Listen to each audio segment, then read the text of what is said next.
السلام علیکم ورحمۃ اللہ وبرکاتہ۔ گیٹ فلٹرز جو ہے خاکے دوبارہ پبلش کرنے لگ گیا ہے اور ہمارے پاکستانی دوست اسے شیئر بھی کر رہے ہیں، تو پہلے میں انہیں کہنا چاہتا ہوں کہ اس کو شیئر نہ کیجیے۔ دوسرا جو ہے،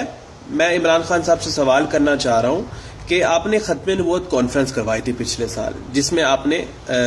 کچھ ایسے علماء جیسے خادم رضوی ہیں اور دوسرے جو ہیں ان کو انوائٹ نہیں تھا کیا۔ اس کے اندر آپ نے باہر سے علماء کرام منگوائے،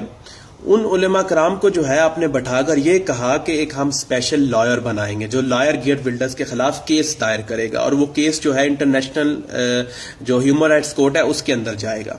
تو وہ وکیل کدھر ہے؟ وہ کیس کدھر ہے؟ وہ جو پیسہ جو ختم نبوت کانفرنس کے اوپر لگا، وہ جو پیسہ جو وکیل کے اوپر خرچ کر رہے ہیں، وہ وکیل کی نہ انفارمیشن ہے، وہ وکیل کی نہ نیوز ہے، اور نہ ہی آپ کی گورنمنٹ کے ممبر کسی بھی ممبر کی طرف سے، اور نہ ہی آپ کی طرف سے کوئی اسٹیٹمنٹ اس کے اوپر جو ہے آئی ہے ہمارے سامنے کہ آپ نے کیا سٹیپ فردر لیا، کیا فردر پروسیسنگ آپ کر رہے ہیں اس کیس کو، اس گیٹ بلڈرز کو روکنے کے لیے۔ کیونکہ آپ نے اس وقت کریڈٹ لیا تھا، اگر آپ نے کریڈٹ لیا، ہمیں پتہ ہے سچائی کیا ہے، لیکن اگر آپ نے کریڈٹ لیا ہی ہے تو اس کو پلیز حل کر کے دکھائیں۔ یہ ایسا معاملہ ہے، اس کے اوپر اگر مگر نہیں چلے گی۔ اگر آپ کا وکیل لائر اس کو حل نہیں کر پا رہا تو آپ ہماری سپورٹ کر دیجئے، ہم آپ سے یہ وعدہ کرتے ہیں کہ اس کو ہم حل کر کے دکھائیں گے۔ ہم نے سٹیپ لیا تھا لیکن اس کے اوپر فائنینشیل فنڈنگ بہت زیادہ تھی، ٹھیک ہے، 50-60 ہزار 70 یورو تک 70,000 یورو تک اس کو ہم کور کر لیں گے، لیکن مزید جو فردر اس کے ایکسپینسز جو اخراجات ہیں وہ بہت زیادہ ہو جائیں گے، کیونکہ وہ ایک سیاسی پارٹی کا ہے لیڈر، اس کے پاس جو ہے پیسے بھی زیادہ ہیں۔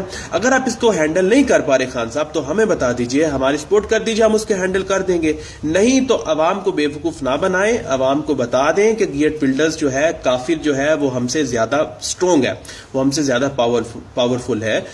کیونکہ ناموس رسالت صلی اللہ علیہ وسلم اور ختم نبوت، ان دو معاملات پہ کوئی جو ہے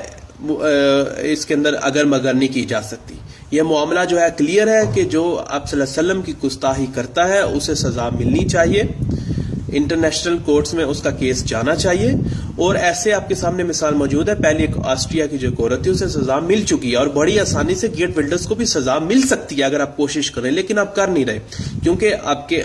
آپ کسی اور کے انڈر کام کر رہے ہیں، جو ڈور ہے، ریموٹ کنٹرول ہے، وہ کسی اور کے ہاتھ میں ہے۔ جزاک اللہ۔